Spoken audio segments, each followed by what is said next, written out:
she doesn't have answers and they're coming to her and she's like, I can't handle another person telling me another thing. Yeah. And then someone's like, hey, Donna. So I've been having these dreams. Yeah. Hey, Donna, I'm like pregnant. Hey, Donna, back in my day, I watched someone die. Here's their name, and I just met them again. Yeah.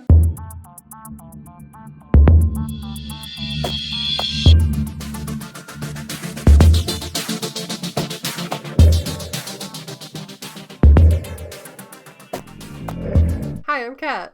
And I'm Gabe. And we're the Ghouls next door. Talking about spooky stuff. And we're 301 years old now, which is crazy. 301 episodes old. Yeah, we're the media literacy show from a horror lens where we explore the real-life historical, societal influences behind our cinematic fears. And continuing from our 300th episode, doing a little teaser of Society series, we are talking about the TV show From, which unfortunately is not talked about enough.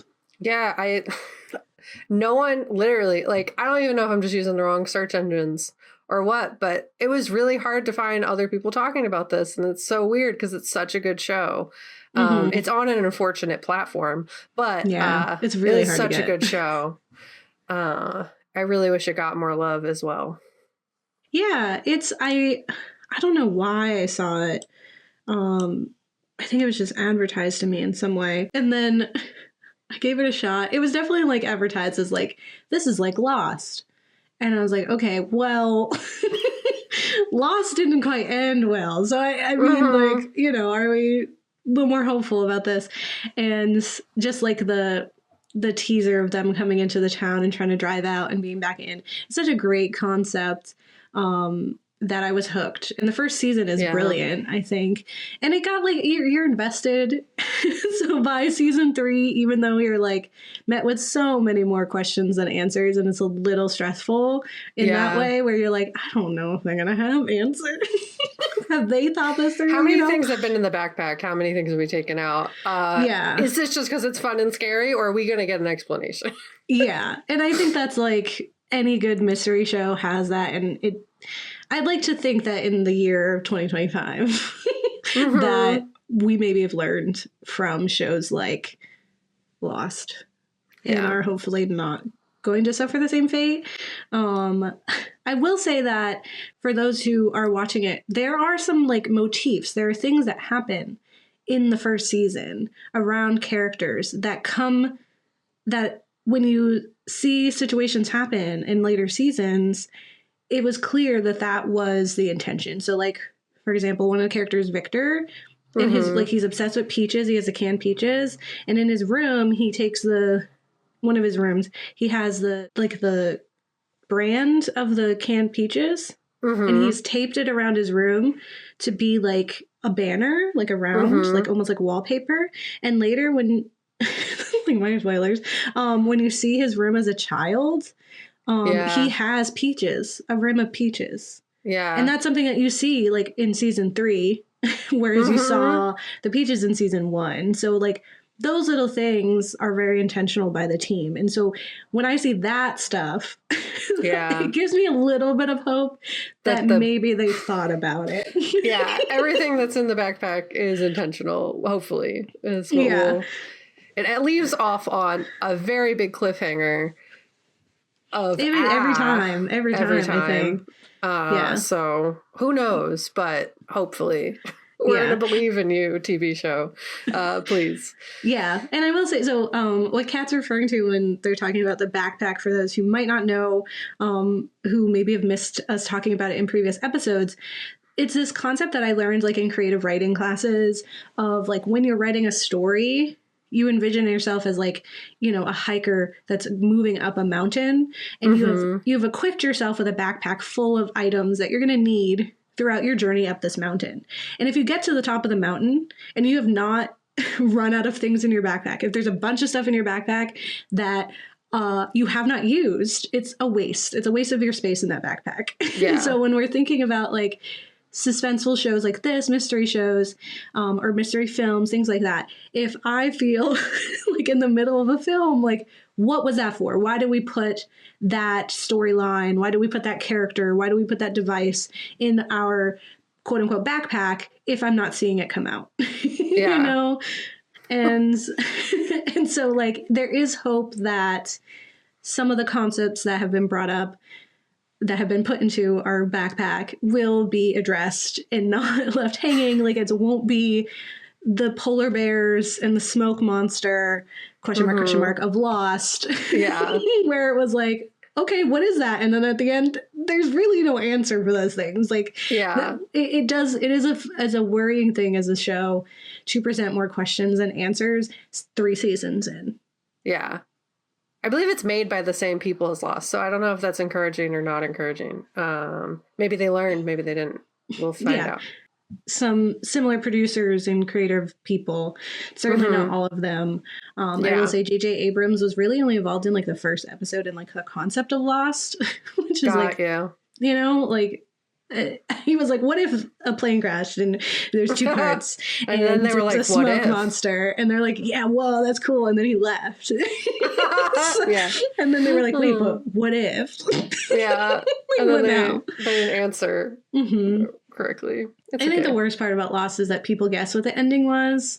And instead of just like embracing that and being like, oh, good job, everyone, you learned context clues and foreshadowing, they were like, no, it has to be different. Game of Thrones. That's like the same thing with Game of Thrones. Yeah. It's like they were like, oh, everyone guessed the ending and now we have to do something crazy different. It's like, no, you can just give us a good ending and like give us a pat on the back for paying attention. Yeah. Like, it doesn't mean you're predictable. Nice. It just means like people really like what you're doing and thought you had a cool concept, and then they get to be right, and then that's like rad. Yeah, it feels like, okay, I've invested all this time and I've made all of this work to decipher the clues that you've given me, and you trust me as a viewer to come to those conclusions. That feels way better than if you get to the end and you're like, okay, but why? Yeah, don't gaslight people who have pattern recognition. Let them pattern recognize, you know? It's fine. Yeah. So from producers, if you're hearing this, please do. But I do highly recommend the show. Again, I think it doesn't get as much love as it really should. And I think that is an accessibility issue. It is harder to come by. It's like the MGM specific thing, or if you gotta get connections. I suggest get a free trial, binge it, you know, and then or like, you know, pay for it for a month, whatever. I hate that we have so many streaming services, so I totally get it. But maybe do a viewing party. Everybody binge it. Be stressed together. If you go on eBay, you can get Blu-rays of shows that they air on streaming services and only release in other countries. So that's also an option.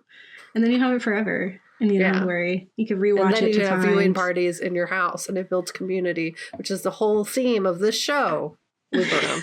Thank you, Kat. Amazing. Yeah. So that's a great kind of segue into like this series, this very short series of just 2 episodes. So our live episode from last time, talking about Squid Game, and this episode of From is similar to the themes that we've covered in the past of like society, like horrors of society. I think both of these shows really showcase as like supernatural or outrageous as the premises are, right? The core understanding of like, it is difficult to have a revolution. It is difficult to rally against and build community and fight against really strong oppressive forces. It is difficult. I think that is super valid. It is not impossible, and it's not something that you shouldn't do, right? And I think that's what both of these programs are trying to show. It's just like being honest of, it's not going to be a walk in the park. It's going to hurt. Anything coming back to life hurts. Toni Morrison said that. And so like, we're going to be uncomfortable. It's going to be difficult. It's going to be an uphill battle. And that's just kind of how fighting back often is. And so I think both of these programs have done a great job of being honest about that in the journey of showing like those moments when there is like a communal success or victory. And then other times when there's like communal failure and like you were really being pushed to the brink of like your People humanity. Are messy. Yeah. Yeah. It's hard. Like, I mean, it is a hard thing, and not everyone's going to react the same way to hardship and to fear and sadness. And so I think it's really important to consider all the different outlooks and to know that like that doesn't mean to give up. It just means to, you know, dig your heels in harder. It's a battle of attrition. Mm-hmm. And we're going to make it. Just like, you know, the earth, like with climate change, the earth will prevail, right? The earth will be here in some form or another. Might not. We just might not, right? So in that way, it's like, we got to still be here. And the world around us is going to look different, but we're going to try to keep still being there in the ways that we can. We're going to be different because we have to, but we will be there and we will be us. Let me hop in and tell you about from and why I one, force Kat to watch this so I wouldn't be alone in my craziness. And also because when I was watching it, I had this really strong takeaway from the first season. And I was like, wow, this is really important right now. So I'm really happy that we are covering it right now. 3 seasons in, like people, you have so much content to get addicted to. But let me tell you what From is about. So it started in 2022. It is still going. I believe it got renewed for a new season. It did. Excellent. Thank you, Kat. So here's a synopsis. Thank you, IMDb. It says, unravel the mystery of a city in the middle of the USA that imprisons everyone who enters. As the residents struggle to maintain a sense of normality and seek a way out, they must also survive the threats of the surrounding forest. And it was created by John Griffin. It is like, it says middle of the US, but we don't know where it is. We don't know, like, we know nothing. Okay. We don't even know the people, right? Like you got to trust what you see, et cetera, et cetera. Yeah. But From is a horror TV show that is about a mysterious nameless town that traps anyone who enters and the community that works to stay united under the oppression of isolation and violence. All of these people were traveling and moving in some place all around the US and ended up here. So it really is like a nonsensical, maybe otherworldly plane of existence. So it's like on, you know, universes be stacked on top of each other sometimes. Yeah. We accidentally... They move through a rift, I guess. I don't know. They get there somehow. Yeah. And the show follows the collective characters trapped in the town after taking a wrong turn on a strange road blocked by a fallen tree and circled by crows. That when I take road trips now, I'm like, if we see a tree, we turn it around. Although, if you see the tree, it's already too late. But I'm still like, no. Yeah. My favorite thing to do now is to freak Isaiah out by starting to sing the Que Sera, Sera. Like whenever we're anywhere that's slightly wooded. Yeah, and he's like, stop! We think all the time, just like, what do we have like with us, like that could protect us, or like that would be okay to have. Like maybe we should just always have the go bag in the car. I mean, yeah, but like yeah, like it's just always there, you know. Just a good idea in case you get trapped in a town you can't leave and there's monsters, because during the day the townsfolk work hard to maintain any semblance of normalcy in society. They have rules, they're farming, they're cooking for each other, they're taking care of each other in a really organic, small town, old-fashioned way, right? Yeah. But during the night, monstrous creatures roam the neighborhood looking eerily like humans, and they viciously kill anyone found inside. But luckily for those in the town, they have talismans to protect them that they hold in the houses, and the creatures cannot enter unless they're invited in. Vamps. Yeah. We're first introduced to the town when the Matthews family finds themselves trapped here after surviving an accident with their children. And they're like RV, they're doing a road trip. And the story does follow them as well as the others in town, working hard to both survive and break free of the cursed town. It's like, we got to survive day to day. And then there's also like, we still hold out hope that maybe we could figure it out. Yeah. One of us can get out.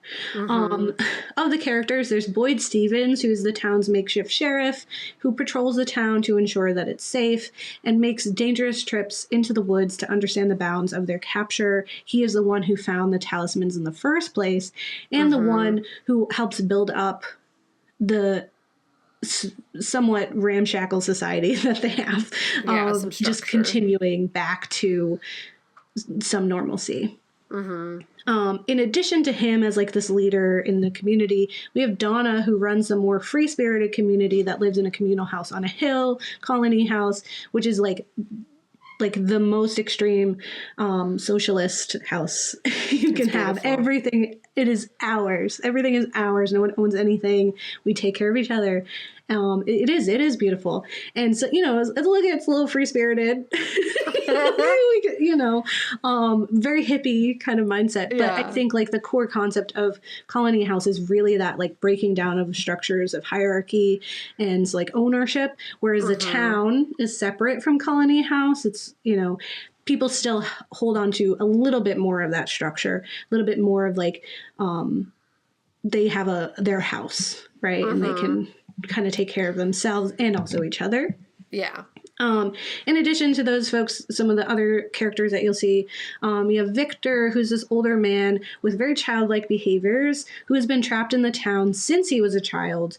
And that's clearly what influenced his behavior. He hasn't really ever been able to grow into like a man, because he's just perpetually been someone who needs to be cared for, and also has suffered so much trauma, right? That it just really stifled the growth for him mentally. And he does seem to hold. Oh, go ahead. Sorry, it was just like, because like, he was like isolated during the time where he would have socialized, and then like it really makes it hard for him to understand what an adult is, because he lived so long without anyone to tell him how to be that. Yeah, and time just moves differently. I think for him, his brain is still very much a child, because he hasn't had those pillars of life that indicate your growth. Like he hasn't, like he has lived the same life since he was like 10. You know, so what is that? His home is this place, as horrifying as this place is. And because of that history, he does hold a few answers in his repressed and innocent mind that we learn about as the show goes on, because he's the person who's been there the longest. He's been there since he was a child. More characters experience strange dreams, deadly encounters, and supernatural events that have them all spiraling and desperate for answers. And as they get closer to finding answers, more questions arise, and the things that had previously held them together begin to fall apart. And I think, and again, the reason why I chose From is that I think it's an excellent representation of the disaster utopias that often emerge amid great strife and instability, and it demonstrates how difficult it is to remain hopeful in dark times. It's not possible, but it is a challenge, and I think we're all feeling it right now. Yes. Hope in the Dark, a different Rebecca Solnit piece. Also recommend, not what I'm covering here, and also like I think a companion like novella to read when we're thinking of like when it's sustained. When we're hovering in one place of trauma. The show is exciting, and it scratches the itch of those who love the thrill and uncertainty of loss, but also runs the risk of suffering the same fate of disappointing viewers with a lack of answers. And as the show continues to pose more and more questions, we're left worried that the need for sensationalism and thrill will outweigh the need for closure. So I do think of Severance and how Ben Stiller required that everything in the show have an answer, even if it isn't something that the audience is privy to, but that anything they introduce, the creators in some way have an answer or have a reason for that thing to exist, which I think is everyone should do. Right? And so I really hope it's nice that you thought through your story. And I just hope that From follows suit. I hope that anytime someone throws an idea at that whiteboard, someone follows up with, okay, but why? And what is the answer? And who is that? You know, like, oh, a new person comes in and they know something. And it's like, okay, what do they know? Why do they know it? When are they going to tell people? Like, how are we going to find out? Like, I think somebody got to ask questions. But let's talk about disaster utopias and how From is a really great example of that, even though it does, in some really core ways, stray from Rebecca Solnit's initial concept of it. So, during our The Mist episode, Kat did a really amazing job of covering Rebecca Solnit's concept of disaster utopias mentioned in A Paradise Built in Hell. And specifically, we talked in that episode about how King's idea that people quickly abandon moral behavior when societal structures collapse is generally false. That in reality, communities often form stronger bonds and exhibit extraordinary cooperation during disasters. We usually come together to support each other, and even going so far as not waiting for like some authoritarian force to tell us to do good things. Yeah. We're just like, oh, there's flooding. Let me help you get out of your house. Like, yeah. And the idea that we don't largely benefits the totalitarian forces at play who want us to isolate ourselves and delve deeper into maladaptive coping mechanisms, which I'll talk about in my section. Yeah, I mean, it absolutely benefits them because it has you waiting for one specific vision of heroism versus like your actual community that knows your name and knows your needs and like is right there. Yeah. You know, it makes us like distrusting of each other, which is like it's gonna harm us. us. You know, and where The Mist is an antithesis to the idea of disaster utopias, From is a brilliant representation of it in action. Because disaster utopias that explored it in Solnit's book describe how communities often respond to catastrophes with solidarity, altruism, and meaningful connections rather than the chaos and selfishness many expect. I think people are often raised to believe that when all hell breaks loose or society collapses, everyone's out there for themselves. Yeah. That's what you're told. Eaten by doggy dog, you know? But that's not it. Right?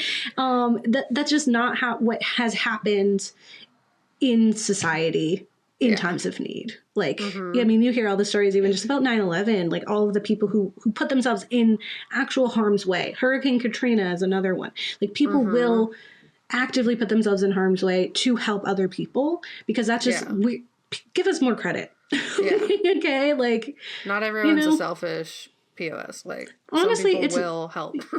It's a very few and far between, and I think you have to be a certain level of person to get to be such a level of selfishness that you wouldn't help another person instinctually. And there's those just we outnumber those people. Financially, like when you're looking at that, we outnumber 1%. Sorry. So From offers an interesting exploration of this concept that in the shadow of terror and instability, like we come together. And despite the relentless fear of the creatures from the woods and the endless questions that lead to further fear and destabilization, the town's compassion for each other persists each time. And they work hard to maintain normalcy and uphold the value of care even amid terror. Even when certain characters do horrible things, there is still like, because of the prolonged nature of being stuck with these people, we're like forced in proximity with them and having to like meet them where they're at and hear them out. And it's not like we're like, okay, you're absolved of those actions, but we understand those and we can treat you like a human being. Like you can't send someone away, you know? Restorative justice. Aside from like the first episode. Yeah, which is when they learned restorative justice. But, and they learned pretty hard. Like that was like, okay, we're not doing that again.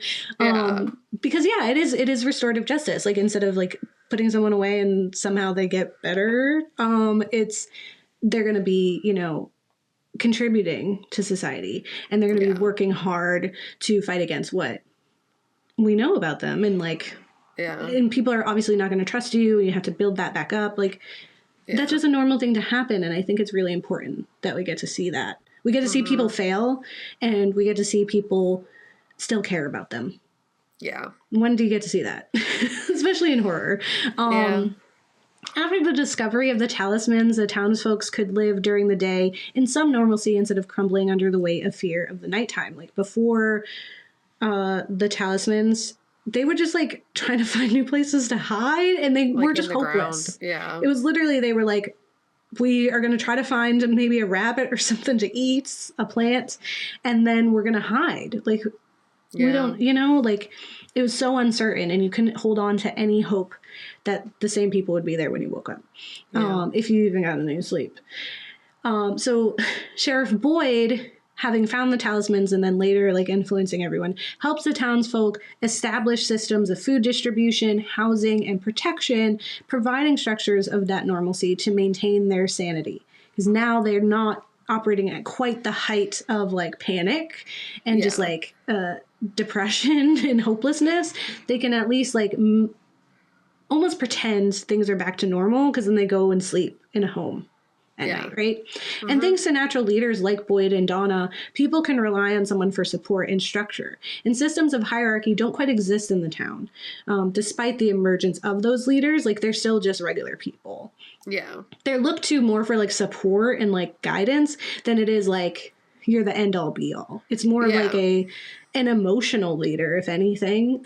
Like if they're still hopeful, then I still have room to be hopeful.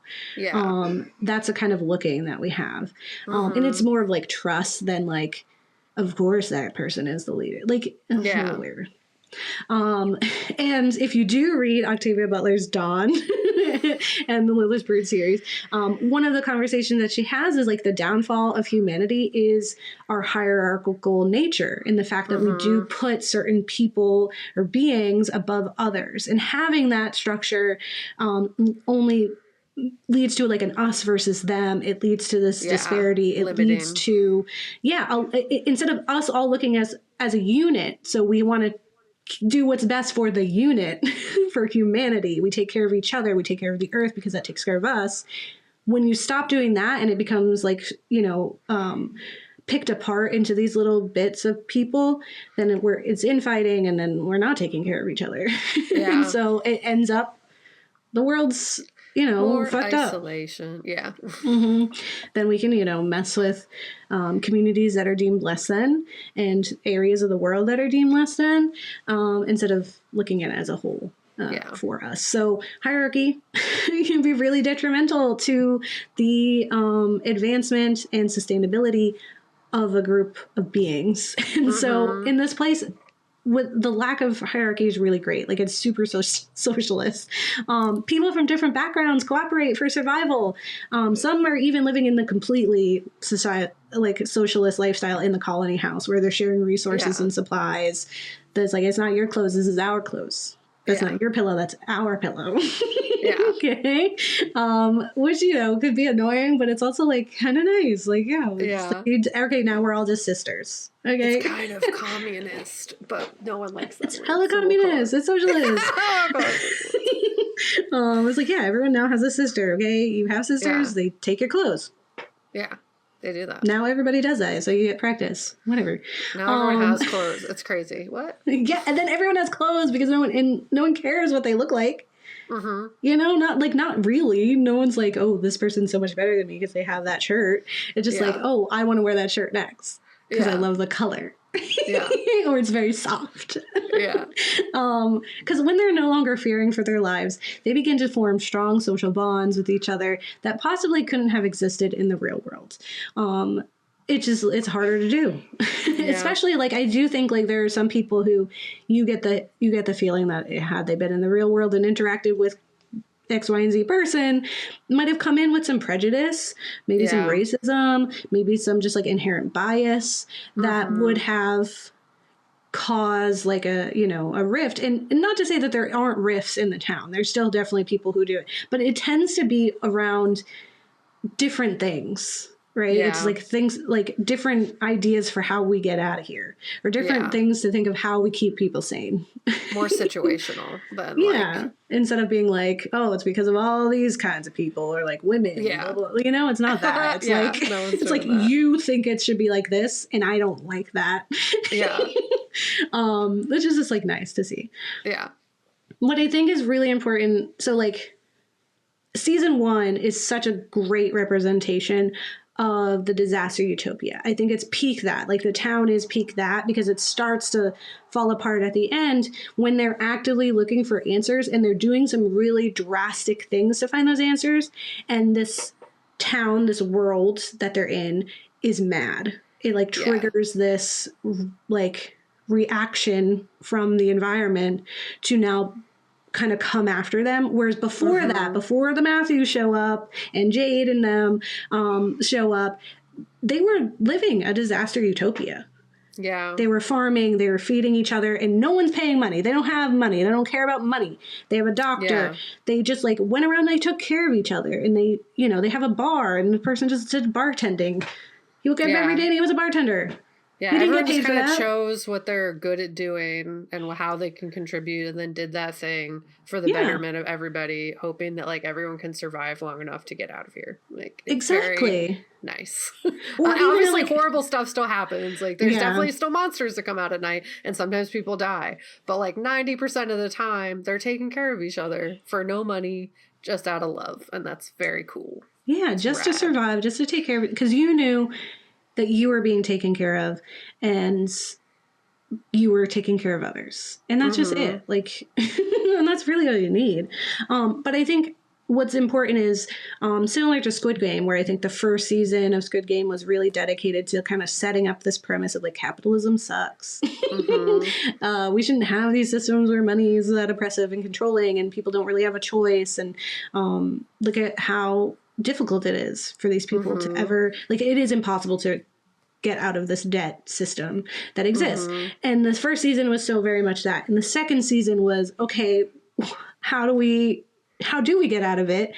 What does that fight look like? And finding that it's very, very difficult. And so I think from that first season really set you up of like, look at this beautiful disaster utopia. And then it moved into, unfortunately, like as we're trying to find answers, it is retaliating and making things really, really hard.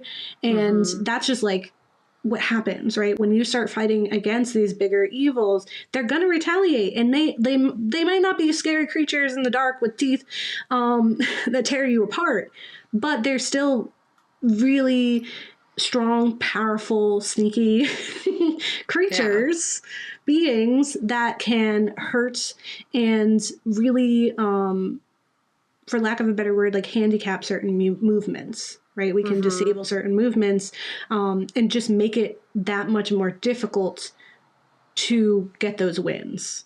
Not impossible.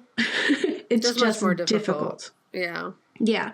Because no one just, like, the evils that be aren't just going to be like, okay, sure, come on in. Yeah, take my power. You finally woke up from, like, all the tools that we had of oppression. You finally figured them out. Jokes on us. You solved the puzzle. If anything, every group that has acted against that has been taken out by the government in some way, which is revealed like 50 years later in documents, and then you're like, oh, yep. And anyone during the time who's like, hey, this is happening to us, are not being listened to until 50 years later, and we're like, wow, that was crazy, right? And they're like, if only someone was there to tell you. But the thing I think is really important is to know that, like, there hasn't been just one revelation. There hasn't been just one group of people that's risen. It is a constant thing, and we have, like, ancestors who pass the torch, pass the baton for the next round of people. Battle of attrition. Yep. We just gotta keep going, keep getting the young ones involved. So I think what's the next takeaway from in seasons 2 and 3, and as they're trying to figure it out, is that it does stray a little bit from that disaster utopia just because of the perpetuation of harm and instability that is happening to these people. So we do kind of separate from Rebecca Solnit's disaster utopia, and we're coming more into hope in the dark. Hope in, like, these are some dark times we're living through, but you gotta stay positive, babe. Gotta keep your head up. So all that to say that the fight is hard. It ain't gonna be easy, right? So despite the promising efforts of Boyd and Donna to lead the town toward that stability and care, the townspeople's search for answers, the town itself seems to fight back, working to corrupt these sources of good, specifically Boyd and Donna themselves. So the creatures actively attack Boyd's strength and goodness. Like, they're really trying to push him to become a version of himself that is monstrous. Because his goodness is what keeps people above water. It allows him to be a source of, like, light in the dark, right? And so to take that pillar of goodness and to reduce him to just any old problematic person, does a lot, can do a lot to the movement of the people trying to escape oppression in this sense, right? On the other hand, we have constant attacks and destabilization of those around her, that chips away at Donna's sanity and her delicate nature of care. Like, she is seen as someone who's like really hard. She's very aggressive. She's very much just like, get the fuck in line. Or I'm gonna hit you in the knee with a mallet until you get in line, right? But in the core of that, it is like she's like Mama Bear. Yeah, she deeply loves and cares about everyone. Yeah. She cares, and she knows that everybody has to get in line. She knows that everyone has to take care of each other. And when you have one person that acts outside of that, it can influence others. It can lead to more destabilization of that society that they built so hard for. And she just really cares. And so as the people around her start to crumble or like be in pain or feel really hopeless and scared, and she doesn't have answers, and they're coming to her and she's like, I can't handle another person telling me another thing. And then someone's like, hey, Donna. So I've been having these dreams. Hey, Donna, I'm like pregnant. Hey, Donna, back in my day, I watched someone die. Here's their name, and I just met them again. Right? Like those kinds of things. Like, and then she's just like, I can't. And that's on purpose too. And also, like she has no one that she can really, like, besides Boyd, who's falling apart himself, because she's like, stop telling me stuff, Boyd. But also tell me everything. Tell me everything. So she doesn't have anyone for her to also be like releasing that same, you know, and that's hard to carry. So the persistent the persistent external threats, the creatures, as well as all the new horrors that emerge, something new every time. It creates a different dynamic than most natural disasters or, you know, incidents, you know, of destabilization. Specifically in the persistence of the instability, leading to desperation and corruption. As tensions builds and the terrors increase, factions emerge with groups forming around different beliefs of escape and ideas. And when we're becoming hierarchical, or we're becoming groups, we're isolating each other. It just like... that destabilizes it. Instead of being a strong, we're all in this together, weaved into a strong unit, if we're separate, we're all weak now. It's like science. Anyway, as the small moments of hope lead to further disappointment, that's another thing. They keep getting hopeful and then it's like, psych. People begin to retreat into isolation rather than community. In season 3 specifically, it becomes even more irritating as people experience moments of answers and explanation, or just like a thought, dreams, nightmares, and they don't share the information with the other people.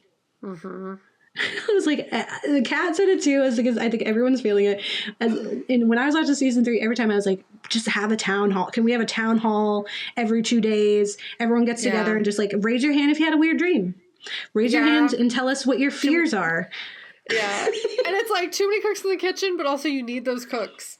So we have a family to feed, you know, like we need everyone to tell us the words and your experiences. We all need to be like, we can't all be the main character, okay? Or we are all the main character, because us is the main character, right? And if that's the case, like, we all need to be on the same page.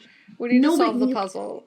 The answer to the puzzle is that we each have a puzzle piece and it has to fit to somebody else's puzzle piece. And you can't fit it to another puzzle piece if you didn't tell me what your puzzle piece is. Yeah. And if you go off into the woods and play the violin, you need to tell everyone you're going to go do that, you know? You can't disappear. Yeah. It's a choice for everybody to make. And if it's the wrong one, okay, but we need to do it together. We need to be on the same page. Then we know, so no one else tries to go into the freaking woods and play a violin. Yeah. Because at least we could, like, cut it, you know, like, if you're trying to decode something and you're trying all the different codes, it's not like one person in one room's trying different codes and you're in a different room trying different codes. You're going to tell each other what the codes are that you already tried. Yeah. Anyway. And sometimes it's like, should we, you know? Yeah. Let's have a conversation. Like, will this hurt everybody? Yeah, probably. So I think we all deserve an input.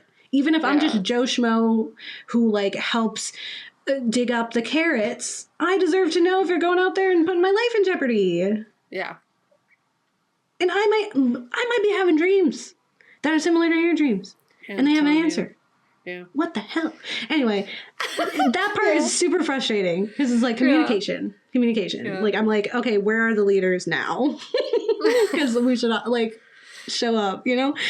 And because of this, like these isolation and no one telling each other anything, and everyone's trying to find their own answers, and they're going off and they're trying to little experiments, and nobody told each other what their experiment was and what the results were, and nobody's telling them they're even doing it. And so they can't band together to fight the very obvious evils that threaten them, which is like, I love that there's very obvious evils. It's a nice, like, I mean, the evils we experience also very obvious, but to me, not to everybody. Yeah, not everyone has our brain and all of our thoughts and all the things that we've experienced. Right? We need to come together and talk about them, which is really hard when you're neurodivergent, but that's a whole other discussion. We need to come together and talk to each other, and it's so hard to do because people are a lot. But yeah, we got. And you can. I believe in you. In most disaster utopias that Solnit describes, the primary threat has already occurred and people band together in recovery. So it's like it occurred and now we're trying to fix, right? In From, the threat is ongoing and nightmarish. It's worse because there's monsters, right? Yeah. Creating constant trauma rather than the possibility of growth. When someone is actively in a traumatic event and it is sustained, they cannot heal or adapt appropriately because they are instead in the constant state of fight, flight, fawn, or freeze, or whatever your reactionary response is. You can't, like, you're stuck in that. Like, you're just trying to, like, live. Yeah, and it's very reactive.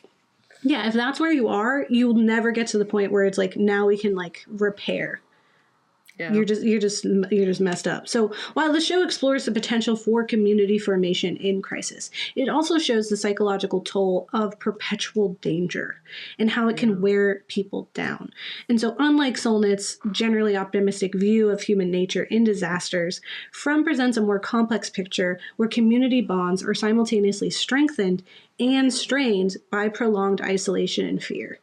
Right? Yeah. It just, they can never really get to, because you know, with season 1, they were closer to that disaster utopia because although there were threats, they weren't so imminent and now destructive. Whereas by the time we get to season 3, all of those little structures that they had are dissolved. And it's clear, like, people are like, this has never happened before. Like, literally, the seasons are changing and that never happened before. There's so many things where they are not prepared and they have not had the opportunity to prepare. That they're stuck in that reactionary phase constantly. Yeah, the ball just keeps rolling and they can't catch up. Yeah, until like they get out and everyone's going to need therapy. But what makes From a captivating horror experience is its ability to dangle the possibility of community salvation and hope for viewers, only to then snatch it away with every new terror the town conjures in retaliation. It's like watching a disaster utopia trying desperately to form while trapped in a nightmarish pressure cooker that keeps turning up the heat. Yeah. So far, From doesn't exactly showcase a paradise in hell, but instead makes a compelling case for maintaining humanity when hell itself seems determined to break you. And somehow, against all odds, you keep trying. Yeah. That's it. You know, they just keep trying. And that's like their resiliency isn't necessarily like a great word because it implies a lot of stuff, but like they are trying. They're trying so hard and they just want to be okay. And it's really hard to be okay when everything is on fire. And you don't want to be like, this is fine while everything is on fire, because that's not good either. But like, it's so hard to exist. But yeah, you have to like take care of yourself too. Like if you can't take care of yourself, then you aren't going to be here to continue the fight. You know, like, and that's what it is. Like rest is resilience. And that's because like you do have like, it's not like I take a nap every day. It's like you do the basic things and needs to keep yourself going because it gets scary out there. Yeah. And it's like you need each other because then if you have a system that's going to constantly throw punches, you need a person to be able to step up and be like, hey, you nap, I'm going to watch. you know? Like you need each other so that you can cycle through the rest so that we're not all just like, it's impossible, no one can do anything. And you have somebody who's watching while you rest, and then you take turns so that no one gets burnt out. It's the whole thing. Humanity is hard. People, life, you know, that's to exist is a lot. It's my perpetual struggle. Existence is pain, right? But none of us can do it alone. That part. And that's it. We can't. That's the thesis of From. That's the thesis of my life. That's the thesis of humanity. So I'm going to get into it. My section is about hope and the power of community. Because, like, when everything awful is happening, like it is, and perpetual, like historically and now, like it never stopped being awful. It's always awful. But we persist because it's a battle of attrition. If we think of it like Avatar, and we got Vatu and like the evil Avatar, and then we got the good guy, and they're always battling for who's going to be in the front, and we just got to keep going and work together, and that's the only way that we're going to have a good time. So when something feels so unfathomably evil and awful, it's easy to feel like we don't have the next steps for victories or hope. From really showcases how people can come together in horrible circumstances, and also shows, as Gabe said, how hard it is to fight evils that feel so big and unfathomable. If anything, From is so nice that they just show you the teeth and the scary faces and the murder. Like, you know that that's what's going to happen if you open your window, which is nice, versus like the kind of like, I don't know what's going to happen that comes in the further seasons, where just like things that they've never experienced before keep going and going and going. So, as Gabe discusses, the first season is very much a disaster utopia, showcasing a strong community where everyone supports and loves each other through everything, while everything around them is on fire, and they work together to put it out. Even though everything around them is horrifying, they have each other and have moments of peace and love that every zombie movie would suggest wouldn't be possible. And it's beautiful. But as the show continues through seasons 1 and 2, we see the most powerful figures of community struggle humanly. And that's what I really appreciate about the show, is that even our pillars of hope need time to heal and cope and have their hard times. And multiple times throughout the show, we see these characters be human, flawed, and real as people are, and in a way that society doesn't really allow us to be. Like, a lot of times people look to heroes, they'll hero them, and they'll be like, I can't do that because they're different, they're stronger, they have something about them that makes them able to do that, and I can't do that, so I'm just going to give up. It's dangerous. It is really dangerous mindset when we pillar a person as this beacon of virtue or heroism. It does isolate normal people. And when we're all that. We can all be Boyd. We can all be Donna. We can all be Fatima, Kenny, Tianjin, and Christy. All these people like stand up and are like, wow, everything's awful. Let's work together and care for each other. And what I love about the show is that it allows for human moments. What it is kind of missing is like someone to like step up and like take turns. So they're processing unfathomably awful things. And we also see everyone kind of like struggle with like witnessing our pillars not be okay. But it's like really important to see that, I think. Like it's a really human show, and it does dissolve a hierarchy, because when it tries to form a hierarchy, the hierarchy is going to come down, and then everyone's just going to have to rise to the occasion. And we do see people react humanly, both successfully and unsuccessfully. It's just like a really great critique of humanity, in my opinion. So I really appreciate the show specifically. As my little kudos to the creator. Gabe, you make me watch a lot of things, and sometimes I'm like, oh, I wish I didn't. This is not one of those times. I really enjoyed it. I was stressed. I had to take a break in the middle of season 3 because I was like, but we came back, and then I got to enjoy it, and I don't know where it's going to go, and I really hope they give us more hope in the coming seasons, because I think we need like a nice filler episode of joy to make everything. Maybe they go to the beach, and everything ends up a little bit more okay. But I ultimately just really appreciated the show. So that's my recommendation to watch it. With that said, while we don't have horrifying monsters that only come out at night with teeth and scary things, pretending to be like being human amongst other humans can sometimes feel like an episode of From. We have a lot of psychologically stressful things happening right now real threats to our safety, sense of self, and sense of community happening every day. So I thought it might be nice to talk about some of the victories that have been happening recently. To just like, and like, it's not enough, but like, it is nice moves, you know? Mm-hmm. So recently, there have been economic blackouts, specifically on February 28th, specifically aimed at Target, that led to a reported 16% decrease in customer visits, which is like millions of people. I know it sounds like a little number. It's like 4 million. I mean, that's a lot of Target consumers. is a big one. Yeah. If 16% of the people decrease, that's like a big amount. And the boycotts are ongoing and positioned against Amazon, Walmart, General Mills, Nestle, McDonald's, Target, as well as just like regular economy as a whole, shop local, pay with cash, stuff like that. Historically, boycotts work as a battle of attrition. So obviously one day is not going to be enough to change the tides entirely. But if we noticed anything from like Starbucks in 2024, we decimated them. They're recovering now, which is gross. Even Chipotle had some rough times. Yeah, and it required them to change tides. And it's like, I'm of the persuasion where I'm like, you know, once you've done that, I know you're evil. I'm not going to give you my money probably ever again. Yeah, you're dead to me now.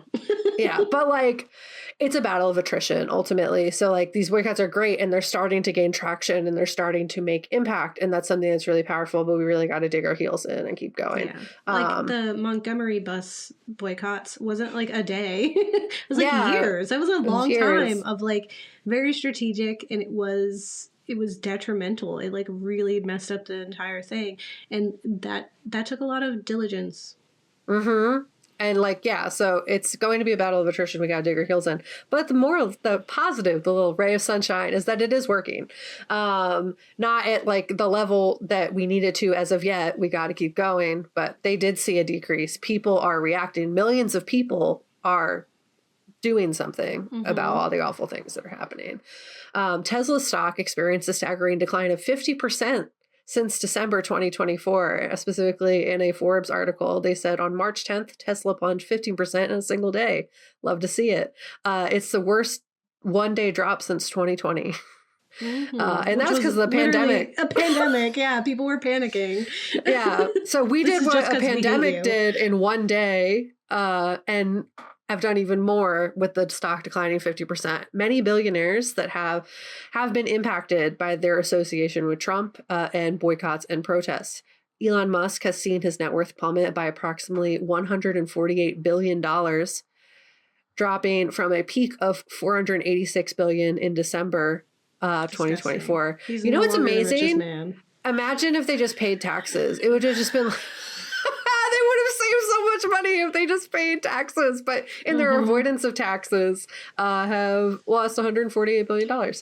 I saw someone said if we had the same tax system that we did in the 50s, it would be fixed. The economy would be just fine right now. Yep.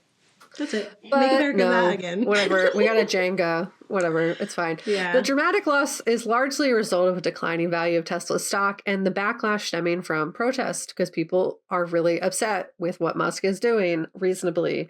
Other billionaires who attended Trump's inauguration have also faced significant financial setbacks, with their collective wealth decreased by $209 billion since the inauguration. Notable empires, including Jeff Bezos, whose net worth has decreased by $29 billion, and Mark Zuckerberg, who, despite banning Trump in 2021, has also been affected by the overall market downturn linked to political instability. So they just removed like the fact checking. Yeah, no, he's in his pocket. Yeah, the boycotts are working, ultimately. The billionaires are going to face mass economic downturn because people are digging their heels in and saying that they're not okay with what's happening. So it's working. We just got to keep it up. I also recommend giving Resistance to Trump is Everywhere inside the first 50 days of mass protest a read, because a lot of, as I sent it to Gabe, and we don't see any of this in the news. In fact, if you use Google, you're not going to see any of this stuff unless you type in. Bad too. Yeah, Google's corrupt now. I guess it has been for a really long time, but like, it's corrupt. It won't show you these headlines. You have to use other search engines in order to get headlines. So you're not seeing these protests. You're not seeing these successes unless you're like seeking them out. And that's like really hard when the world is on fire and everything is really hard and you have to pay your bills and everything's not affordable. So I recommend that article, give it a read, because then you're like, nice. it's working. People are in the streets protesting. We're just not getting to see it every day. Yeah, look up the 50-51 protests. So it's like all Yeah. 50 states, and I have a they're link all to it. protesting. Yeah, in our sources. So if you go to our blog, you can definitely see some people who are like actively fighting and getting some wins, and like the mycelium network that we've talked about, like with we don't always get to see the mushroom, we don't always get to see the victories. So there are people who are covering that stuff. You just have to really seek it out, and we have put it in our sources so you can go look. But we are making traction. So all this is to say that what we are facing is similar to what Fatima says is one of in the most early episodes. She's showing the window how there are positive things to see, even the myths of all these literal horrors. They take the new girl, I forget her name right now, but they take her up to the third floor, and they're in like a horrifying, like many people were murdered in the night from the monsters, but you look at this beautiful view of the full picture, and you see the little win of like the scene that is like people working together and a community and this beautiful sunset, and it feels a little less horrifying. It's not to say you're always going to look out that window and never look at anything else, because then nothing will get done, but there is hope and beautiful things happening to fight the horrors that exist. So essentially, we've talked about this before on the Ghouls, but there is a network of actions that we don't get to see every day that is taking place, and so there is hope. I'm also going to talk about the adaptability of humanity, both in positive and negative ways. We see a lot of maladaptive coping mechanisms showcased in From, as well as some adaptive coping mechanisms that are really great. So I just wanted to touch on the ways that From does a great job showcasing the complex nature of humanity. As a whole, most human beings, as a means of survival, have to adapt to the world around them. Sometimes we do that too much. Sometimes we do it not enough. Sometimes we just totally can't embrace reality and collapse. So when we think of From, Kenny said it best. The people who can't cope and adapt to the horrors will not persist. The horrors will not give you time to adjust. And if anything, they will thrive in the torment of you not adjusting. So shock doctrine exists as an example of this, trying to overwhelm us and break us. And that's not to say we should just accept, which Kenny also says, we had not given up. They are continuing to fight. They aren't in denial about what they're facing. But you can't have some blonde lady come in and be like, I have all the answers and I'm going to go off into the woods and get people killed. You need to take a second and trust the people around you that they've already tried some of the things that you think is the new great idea, and that we need to collectively take all of our puzzle pieces and put them together as a group so that we can face this problem together. Yeah. You gotta go to people who have already actively been doing the work. Yeah. Like there's literal people from the civil rights movement who are still alive. Listen to them. Talk to them. Or descendants of them. You know what I mean? Like, so like everyone needs to just talk to each other, listen to the voices of people who have already done stuff, read, educate each other, and come together. Easier said than done. But that's basically what Kenny says in season 3 when he's talking to the new lady who's like, why isn't no one doing anything? It's like, people have been doing stuff. We've been doing stuff this whole time. It just looks different than what you think. Yeah, exactly. Why do you think you know better? Yeah. You killed people. So.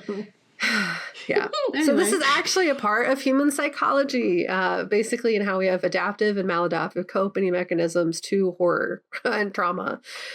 Being too adaptive can also be maladaptive in that, like, their Stockholm syndrome does exist. If you get too comfy in the horror, then you're not going to cope with getting out of the horror. But we have to find a sweet spot in the middle where you understand the reality of what is happening and adjust how you move to provide practical safety for those of yourself and those around you. We see maladaptive coping mechanisms in how some characters respond to the constant fear and uncertainty of their situation. As Gabe unpacks, we can't heal from trauma as it is actively happening, but we survive based on our connections to each other. Jade is a great example of this. Instead of confronting his fears or seeking help from others until like the end, Jade often resorts to avoidant behaviors, such as isolating themselves and denying their reality. Like the first season, he's just running around being like, none of this is real. That's my dream. I'm the main character.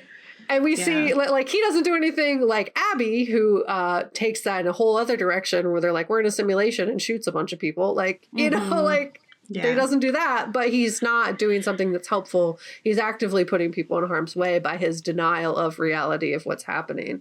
And he finds clarity in community. Some of Jade's best moments are when he actually goes to others and talks to them, and like they work together to address the problems at hand. And he's very smart. So like when he is actively working with people, he can help and like provide hope. He has that like wonderful moment with Tian Chen where he tells that story about they come with you when you go. Yeah. Like he has some really great moments when he stops isolating himself, stops drinking, and like is there for his community.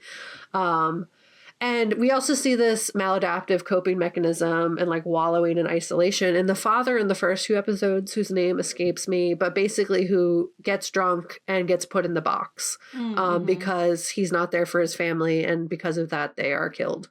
And another example of maladaptive coping mechanisms. So both Jade and his character turn substance abuse and cope with the reality by abusing alcohol, essentially. And this inhibits their ability to cope, react, process, and fight against their horrific reality. So if we think of like the fact that the United States as a whole has a very large obsession with drinking and drugs, and has a large subset of the population who are addicted to alcohol, drugs, etc. And it's like not entirely their fault because there's a whole system that profits off of that and pushes that, and like, you know, but it doesn't help fight against the powers that be if at 10 a.m. you're drinking some Bud Light, you know? Well, it's like, you know, it's when we're talking about those dystopian novels, right? Fahrenheit 451 and Brave New World both have those explorations of like lack of education as a tool of control, which we're experiencing. And then Brave New World has it's through hedonism. It's through like satiation, like where we're you know, drugging everyone so they're in bliss and they're not aware of like the active harm that's happening because they're being, you know, separated mentally from that. Yeah. And it's like, it's not to say that there's ways that you can cope with things positively with substances, but if you abuse them, it is going to harm you. Sara and Elgin are also a great example of maladaptive coping, proceeding with good intentions with disastrous consequences, isolating themselves from their community, who has like been largely supportive of them from the rip, and then by not trusting them or their experiences, that they don't share what they're experiencing, so they don't present their puzzle piece to the group and instead try to take it into their own hands and harm people. So each character at various points in the show resorts to these like very maladaptive behaviors that isolate them from their communities and therefore make them more vulnerable to corruption and harm. And these strategies might provide temporary relief, but ultimately hinder their ability to effectively deal with the dangers that they face. And the show highlights the importance of recognizing these unhealthy coping mechanisms just as much as the reality in front of you, as denial can lead to further complications and emotional distress, making it harder for the characters to survive and find solutions to their problems. In contrast, to another human, you know? Yeah, they need to like, and like face what's in front of you, obviously. Like you can't just be like, none of this is real. And I was joking with Gabe where I was like, I feel like I would adapt way too quickly to the reality of From. I'd be like, as long as we got the talismans. Like if we have the talismans, I will live in my house and not open the windows. We can put on plays for the monsters and make fun of them because they can't get in our house without us inviting them in. You know what I mean? But like, you still got to fight the problem and deal with the reality of what's happening. You can't get too comfortable in the convenience that the talismans provide. But it's also like you got to cope with the reality of what's happening. So in contrast, whenever a character faces their reality, embraces the trust in the community, we see that community thrive as long as it's not a reactive coming together. So like together they address and overcome problems, and in most cases survive together. Like if we think of Boyd's and the music box puzzle, they solve that as a group because they stopped isolating and actually talked to each other. Or just like the existence of Colony House. Like Colony House is a healthy coping mechanism for the realities that be. They have a farm, they feed each other, they share all the resources that exist and have survived for over a year with Fatima and Ellis and everyone else, like without casualties. Like they had survived together and made it a home, which was really beautiful. And a place where Victor like even starts to like have some structure in his life and starts to heal a little bit. And then like the trauma happens again. But we also see how like there's obviously exceptions to this, because like the most devastating episode that ever exists in season 3, where the animals are released, where it's like reactive and instead they're not helping, or like the tower. And like, you know, there's just like a lot of things where it's like they lose the plot of the community and reality too much by like trying to come up with new ways to make the world mad. Well, it's not just making the world mad.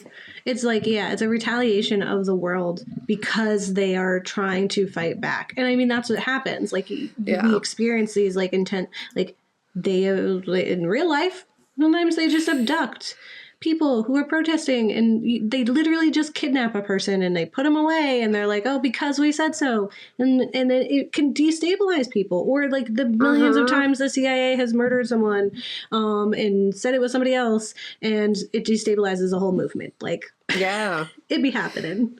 Yeah. And it's like the best moments that they have is when they come together intentionally instead of like reactively and like deal with the problems that are happening. So, as you said, season 1, peak from. Well, it's peak community.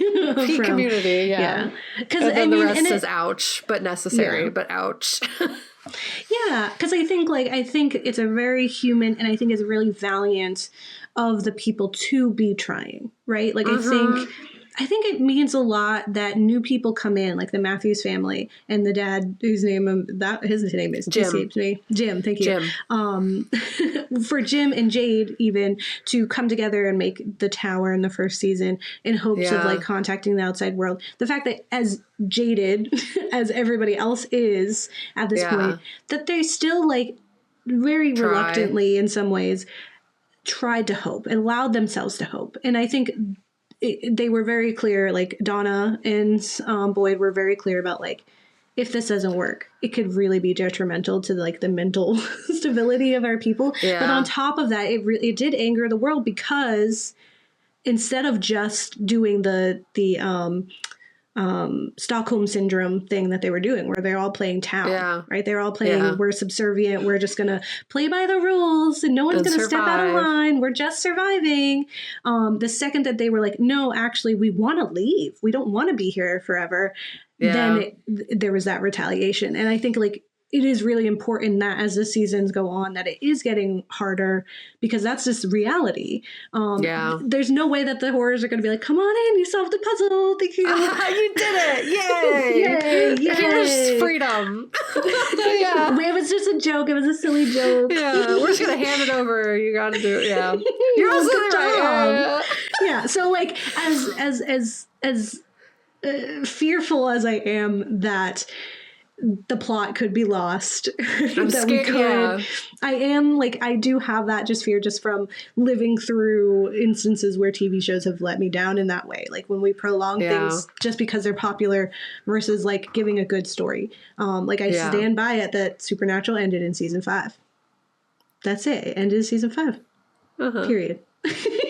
Right? Not 25 or whatever the hell, right? Like when we, hold on to those kinds of things, like we can have a good ending. And so I do hope that like they follow some of those rules and that they have answers. And from some of the interviews I've seen of the creators, there are things that I've seen them think through. And so I do have this hope that they are thinking through. And I just hope that money isn't speaking louder to them and saying like, keep going because everyone loves you. Because what if you get canceled, dude? Like, just have an ending. Just end on a high note. We don't need a cliffhanger season every single time. Like, eventually we need an answer to the problems, and like, not like it has to be a bow. Like, there can still be some stuff that's like, okay, but like enough answers that we can feel closure and like we've achieved something at the end of it, instead of just like perpetual ow. Like, not everybody needs to make it to the end. And like, it's gonna hurt. Like, we're gonna lose people that we feel really connected to, that we've grown, like we've watched and we're rooting for. We're gonna lose them because that's reality. We lose them, right? Like characters. Yeah. Like really if you're me, you heartbreaking. Google before every episode if that person lives to the end of what has already happened, and you need that in order to watch and not cry every episode. But well, that's why like even like episode 1, there's a really traumatic death that I had to give you full warning of, and I was like, please survive and power through. I know it's gonna be really hard for you. I was like, but you really got to. But yeah, not everyone's gonna make it. That's just like, unfortunately, it's a numbers game at that point. But the same thing with Squid Game, right? Not everybody's gonna make it. But that shouldn't be the reason why we're not trying, because then somebody makes it. Somebody has to make it so that others can make it, right? And so like, I think it's great that there's we can't act recklessly because we don't want to sacrifice people unnecessarily. No. Yeah, but it is casualties definitely of war. Yeah, but I think like overall, this is a strong endorsement to keep taking a chance on a show like From that.